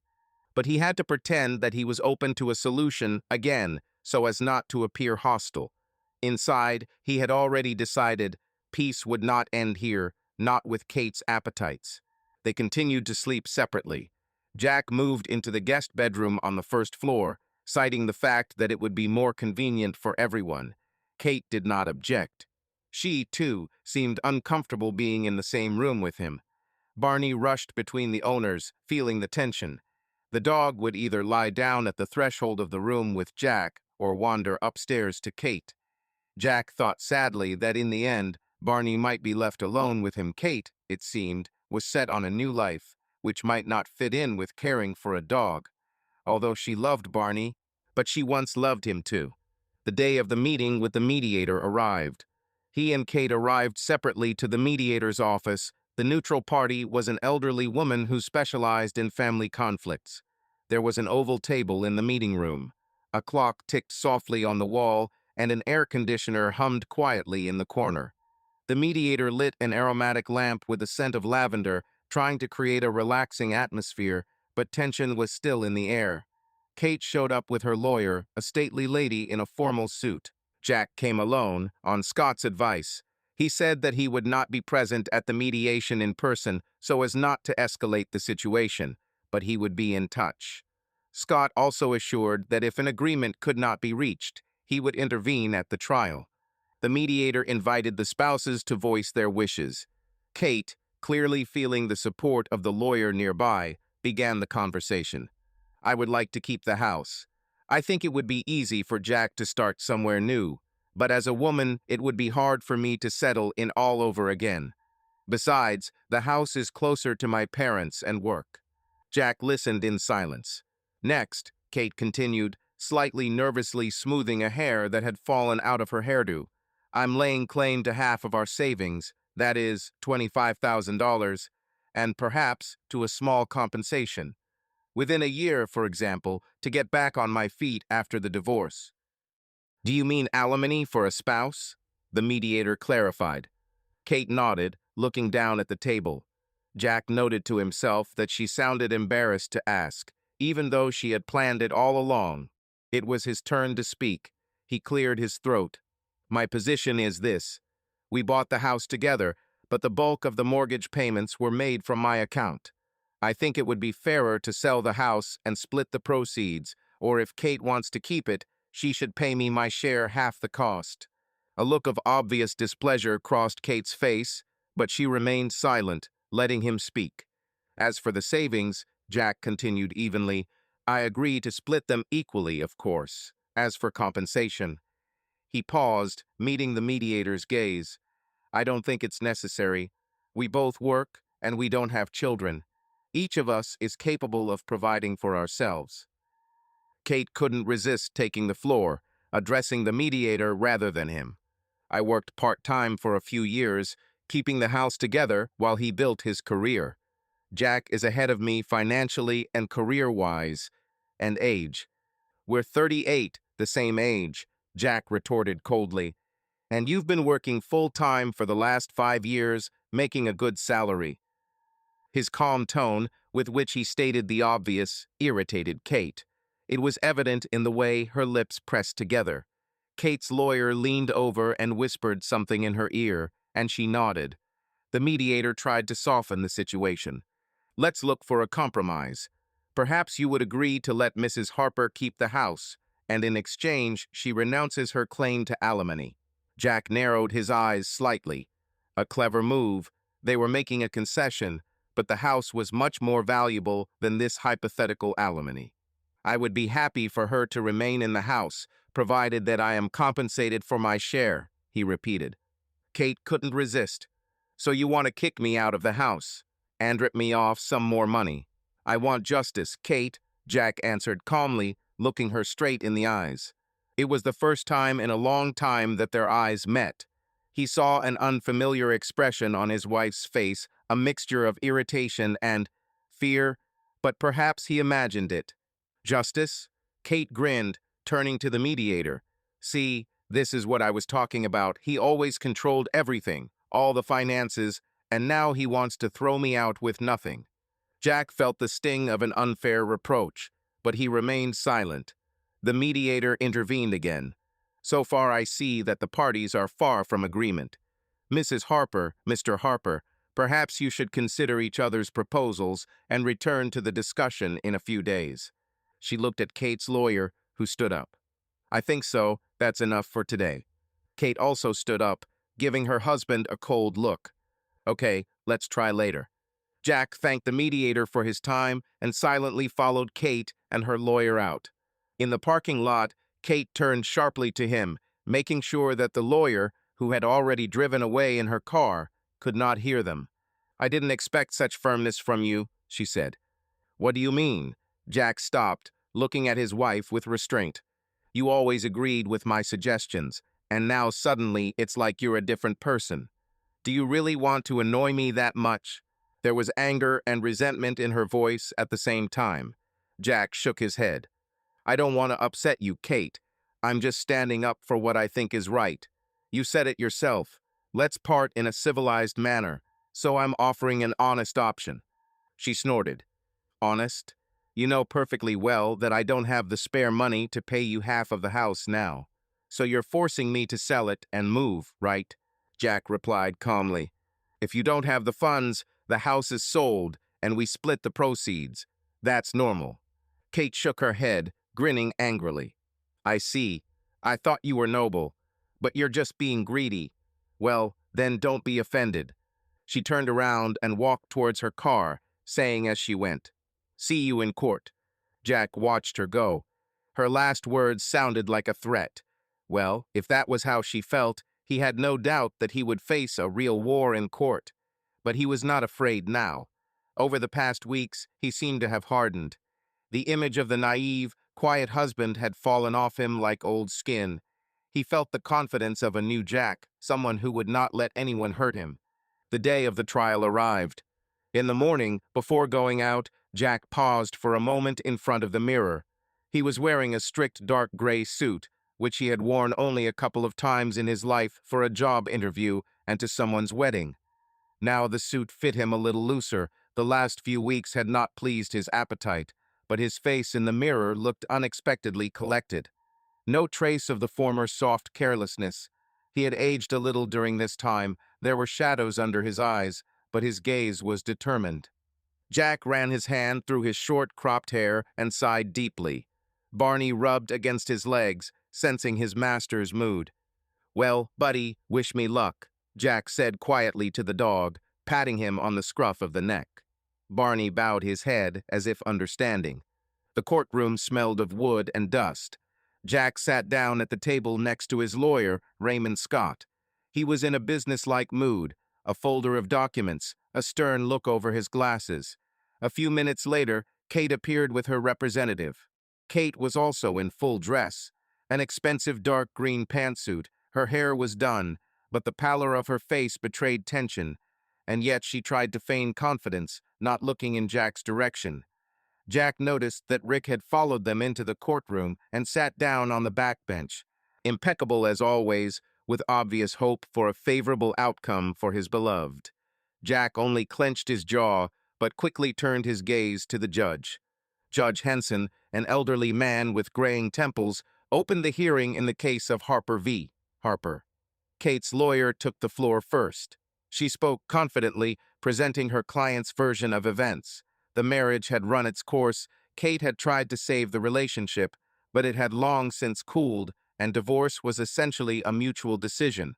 She mentioned that Kate wanted a fair division and asked that her contribution to the family and household be taken into account. There was a phrase about the wife creating a rear for her husband's career. However, no direct accusations were made against Jack, except perhaps a hint that he had not paid enough attention to his wife's feelings. Jack listened, barely reacting outwardly. Only once did he look directly at Kate. She avoided meeting his eyes. Perhaps she was ashamed to tell this embellished story, or perhaps she was afraid that he would respond with something. It was Scott's turn.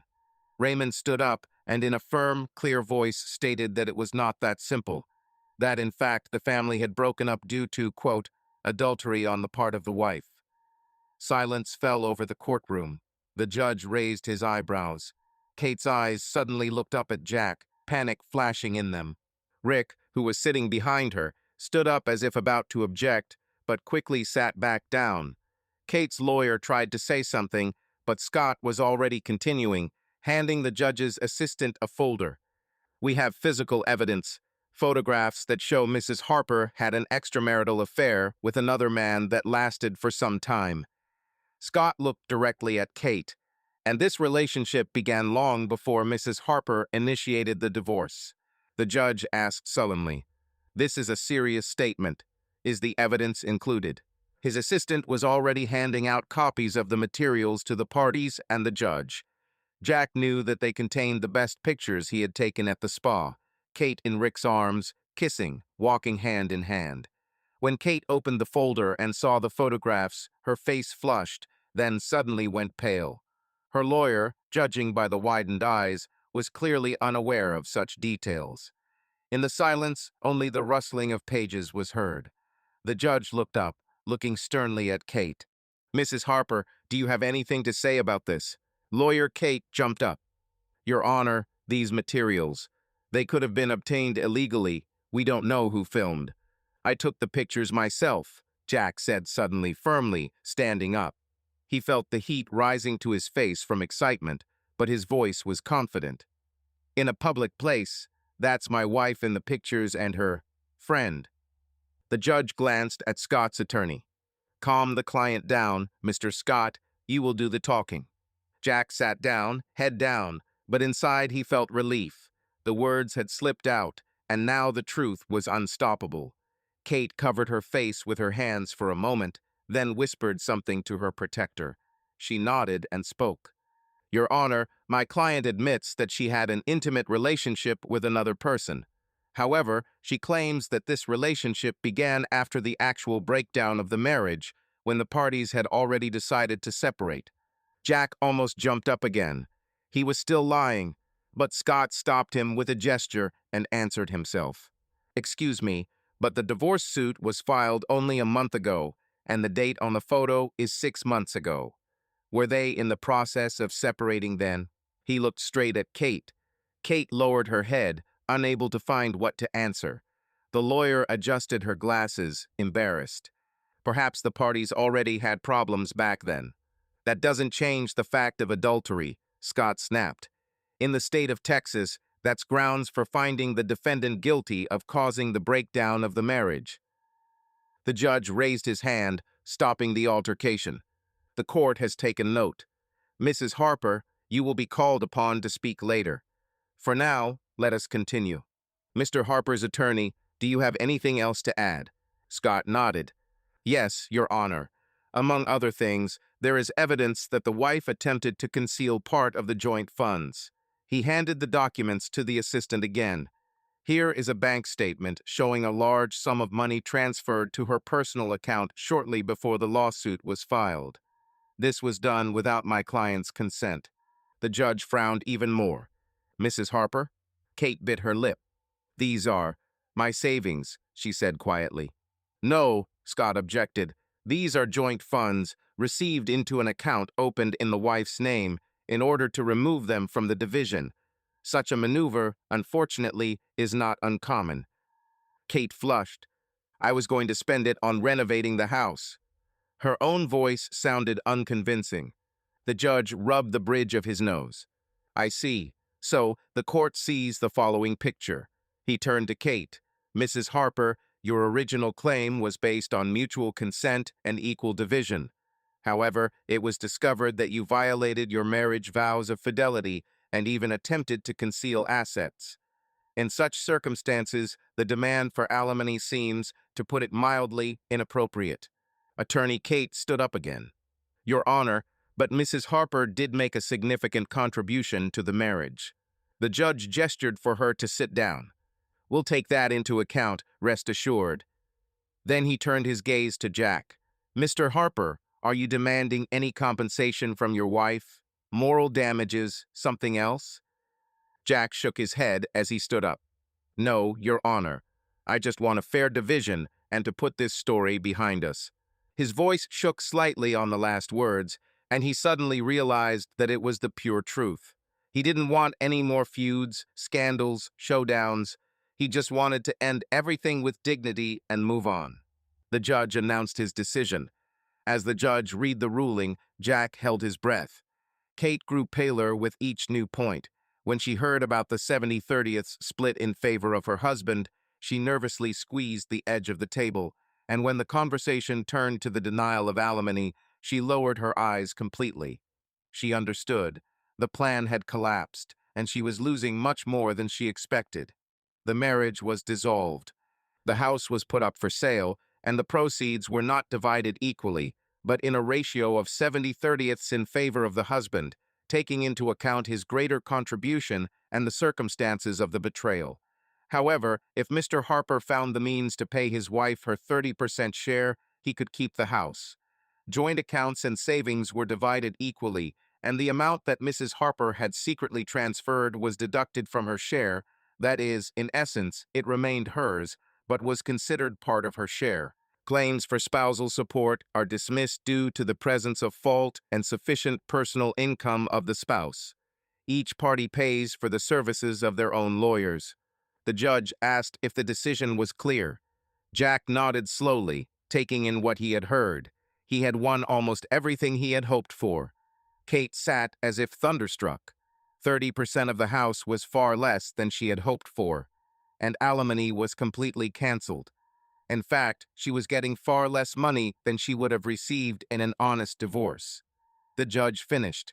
I wish both sides to settle all formalities as peacefully as possible. The meeting is closed here. The sound of the hammer echoed in my ears. Jack rose slowly. Raymond Scott turned and shook his hand. Congratulations, Mr. Harper. It's not every situation that allows you to achieve such an advantage. Jack nodded gratefully, feeling his breath return. It was over. He automatically gathered up the documents and put them in a folder. He glanced around the courtroom. Kate was still sitting motionless. Her lawyer was touching her shoulder, saying something quietly, but Kate didn't react. In the background, Jack noticed that Rick had disappeared, apparently retreating as soon as he realized the outcome. Jack couldn't help but chuckle to himself. At the first sign of trouble, this self-confident guy chose to disappear, leaving Kate to deal with the consequences alone. Meanwhile, Scott went to say hello to the judge, then go about his business. They agreed to contact me later to sign the final papers. Jack couldn't just leave without saying anything. After everything that had happened between them, after all the years, the trying, the silent, the hoping, the deceiving, he needed to make an end. Not a cold, vengeful one. A real one. He walked up to Kate. She sat in a chair by the window, hunched over as if the weight of guilt and realization had fallen on her. As he approached, she looked up at him. Tears glistened in her eyes as she tried desperately to hold on, but the mask was cracking. For a moment, they simply looked at each other. A lifetime had passed between them. Glances, touches, promises, arguments, shared sleep, silent dinners, unfulfilled dreams, and all the things that no marriage contract could fit into. You, you planned this whole thing, Kate croaked, her voice breaking. Her eyes flashed with anger through the moisture. You were following me, digging under me. Jack looked at her calmly, tiredly. There was no triumph in him, only silence deep, like after a storm. What did you want? He answered quietly. You thought to do the same with me, only by lulling my vigilance, quietly, beautifully. I simply did not let you ruin my life. Kate buried her face in her hands, her shoulders shaking. This was no longer a proud woman leaving in English. This was a person facing the consequences of her own decisions. I didn't think it would turn out like this, she whispered through tears. It should have been different. Nobody thinks it's going to turn out like this, Jack sighed. Nobody gets married expecting a divorce. Kate, I didn't want this war. I loved you. I would have given a lot to make it work. But not at the cost of my dignity. You made a choice, maybe not right away, maybe unconsciously, but you made one. He fell silent. She slowly removed her hands from her face. Her eyes were red, her lips trembled. She looked exhausted, broken, but there was an almost frightening sincerity in her vulnerable state. So what now? She asked bitterly. Are you happy? You've won your own. Defend your territory. Victory. He shook his head. His face was calm, but there was weariness in his eyes. There's nothing to be happy about, Kate. We all failed. I just managed not to lose myself. I'm so sorry it happened. Not just for you. For both of us. We were real once. We tried. But we took a wrong turn somewhere and pretended it was okay for too long. Kate sniffled. She was no longer fighting back tears. Her lips trembled. You were always too good, too correct. And I'm a fool. She began to cry for real with an open face, almost childish defenselessness. And Jack felt, yes, these were not tears of manipulation, not remorse to return something. This was sincere grief for what was lost. And deep inside, something forgotten responded, the familiar warmth with which he once met her at the door, with which he brought her tea when she was ill, with which he hoped for a child. But now this feeling had no support in the present. He touched her shoulder gently, as before, with a light, almost imperceptible touch. We'll get through this, he said, each in his own way. You'll get through this. You wanted a new life. Here it is. Just start it honestly, without deception, neither yourself nor others. She looked up at him, full of sadness and perhaps gratitude. Then she pulled away a little, not sharply, not hostilely, rather embarrassedly, femininely cautiously. She wiped her eyes with a crumpled napkin, looked at him again, and something elusively mature showed in her face. Understanding. Goodbye, Jack, she whispered, almost soundlessly. He nodded. There was no malice in his voice, no reproach, only quiet, courageous acceptance. Goodbye, Kate. He turned away and walked to the door, hearing her uneven breathing behind him. He took a few steps, took the keys from the table, and opened the door. He paused for a moment on the threshold. He breathed in the air of the house once more, which had once been filled with their shared life, and he went out. As Jack closed the door behind him, he felt something in him release with the click of the lock. It was the end and the beginning. A week after the trial, the house was empty. Jack decided to keep the house and took on the compensation. The court ordered so as not to sell the house. He did not want to part with a place where so many good years had passed, despite the bitter end. Kate moved out almost immediately, taking her personal belongings and clothes. Surprisingly, she left most of the furniture and utensils with Jack, taking only what she was attached to. Apparently, their shared past weighed on her no less than on him. The house now seemed strange and familiar at the same time. The large bedroom upstairs, where they had slept together for so many years, was empty. Jack continued to live downstairs until he dared to cross the threshold of the former marital room. He felt that he needed time. One evening, Jack sat on the porch of his house, sipping a bottle of beer. Barney lay next to him, his head in Jack's lap. The summer air was warm and slightly damp. Crickets chirped. A neighbor across the street was mowing his lawn, and the smell of mown grass brought back memories of simpler times.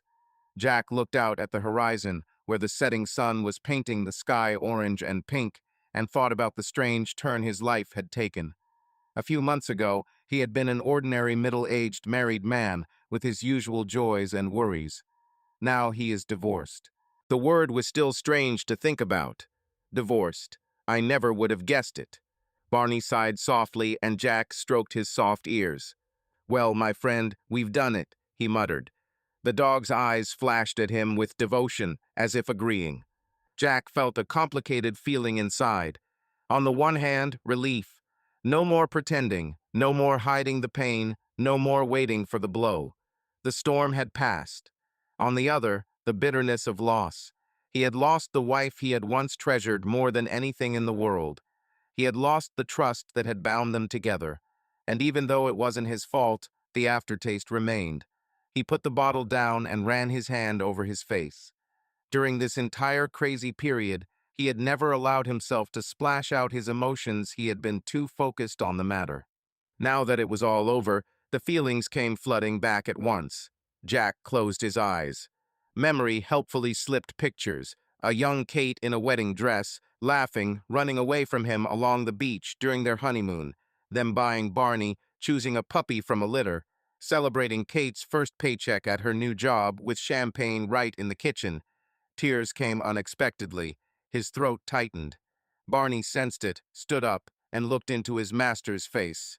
"It's all good, buddy," Jack whispered, but his voice broke. And suddenly, as if a dam had burst, tears began to flow from his eyes. Quietly, without sobbing, just a stream. He cried, stroking the dog and looking at the sun blurring in the wet haze. He cried about everything, about betrayal, about lost years, about love that was no more, and about the new unknown that awaited him ahead. Barney whined thinly, licking his hand. Jack wiped his face with the back of his hand and smiled crookedly at the dog. "It's okay, boy," he whispered. "It's even easier this way. I just had to. Say goodbye." He felt the last of his bitterness leave him with the last of his tears. There was an emptiness in his soul, but it was no longer as oppressive, more like a free space that had yet to be filled with something new. When the sun finally disappeared behind the line of houses, Jack stood up. A plan suddenly formed in his head. Tomorrow he would begin a small remodeling of the house. He would paint the walls in the living room a different color and rearrange the furniture. It would be small things, but it would symbolize a new stage. Then he would take a couple of days off and go somewhere, maybe to that very lake where they had once been happy. Just him and Barney. He needed to catch his breath, come to his senses. Life was not over, it had just changed. And damn it, he would not disappear. If the quiet, modest engineer Jack Harper could withstand betrayal and deceit, then he would be able to cope with loneliness. The gate slammed behind him. Jack turned around. His neighbor, Mrs. Randolph, a kind old woman, was waving at him. "Good evening, Jack. How are you? My husband and I baked a pie. Should I bring it to you?" Jack smiled at her, the first genuine smile in a long time. "Thank you, Mrs. Randolph. That's very kind of you. I'll definitely come by later." "Come in, darling. Don't be shy," she nodded, apparently happy to see the smile on his face. The neighbors, of course, already knew everything news travels fast in the suburbs, but he felt only support from them. Returning his thoughts to his porch, Jack once again looked around the street in the rays of the approaching twilight. People with their joys and sorrows lived in these quiet houses, and now he was one of them, no better and no worse. Just a person who had survived a difficult time and remained on his feet. "Come on, Barney," he said softly to the dog. "We've got a lot of work to do." He patted his thigh with his palm, and the retriever stood up cheerfully, ready to follow his master. Jack looked up at the sky once more. The first stars were lit up there. A strange feeling, like hope, was growing in his soul. He knew that there would be new days ahead, perhaps difficult, lonely evenings and thoughts of the past. But he also knew that he could cope. The quiet strength that had awakened within him would remain with him. And perhaps someday, after all the storms, happiness would await him again, a different kind, a well-deserved one. He stepped over the threshold of the house, and the warm light of the hallway enveloped him, meeting a new Jack Harper, a man who had been able to go through betrayal and preserve himself. About a year passed. Jack Harper settled into his new life, alone but not lonely. His routine became the way he liked it. Work, his garage workshop, walks with Barney, books in the evenings. He restored his bedroom, changed the wallpaper in the living room, made a new porch a clean start. Sometimes he was sad, especially on holidays. Sometimes he was overcome with memories. But there was no pain in those memories anymore, only a warm, tired sadness. He had let go of the past. It had become part of him, but it no longer held him by the throat. And then Lily came into his life. He met her at the local library when Barney stubbornly pulled the leash toward the door and whined at the entrance. Lily, a young woman with a warm voice, reddish hair, and laugh lines at the corners of her eyes, was just leaving the building with an armful of books. She stroked Barney, smiled at Jack, and somehow it all started on its own. No tension, no games, simple like breathing. She turned out to be a literature teacher at the local college and recently moved to their area. She had a simple, clear energy. She was not trying to impress anyone. She was not pretending. Jack felt it right away. She was calm, and in this calm, a new flame. First, coffee and book talk. Then we walked together. Evening dinners. She laughed at his old jokes, baked her grandmother's cookies, and once had a picnic in the back of his truck when rain ruined their plans. She didn't ask about his past, didn't dig into his scars, but she listened when he finally wanted to share. He didn't think he could love again. But one morning, watching Lily tie her scarf as they prepared to go to the market, he realized he was afraid of losing her. And that meant one thing. Now, in early autumn, exactly 15 months after the divorce, Jack held the ring in his hands again. It was simple white gold, thin, with an inconspicuous stone. Lily did not like ostentatious things. He was standing on the same bank of the lake where he had once proposed to Kate. Barney was there again, his face graying but still cheerful. Jack held a thermos of coffee in his other hand and waited for Lily to get out of the car. They had agreed to have a morning picnic, just like that first time. He knew that life might never be the same again, but he was ready to try again. She came up, squinted from the wind, adjusted her scarf, and smiled. "Why did we come here?" He handed her a cup of coffee and said simply, "Because it was here that I once thought I deserved happiness. And you know, now I realize I was right. I just got the timing wrong." She raised her eyebrows. He knelt down in front of her, took out a small box, and opened it. "Lily, you are the best thing that has happened to me after the worst. I'm not asking you to make my life complete, you already have. I just want to be there. Always. Will you marry me?" The wind rustled the leaves and Barney barked softly, as if nudging. Lily covered her mouth with her hand, her eyes shining. "Yes, Jack. Of course, yes." And for the first time in a long time, he felt not just alive, but truly happy. How could you betray the person you are building your life with? What do you think? Is there any justification for cheating at all? Share your opinion. I'm very interested in how you see it. Subscribe to our channel so that your love doesn't cheat on you, and go ahead and listen to the next story, because this story is nothing compared to the next one. If you're under 18, don't even think, click to the next one.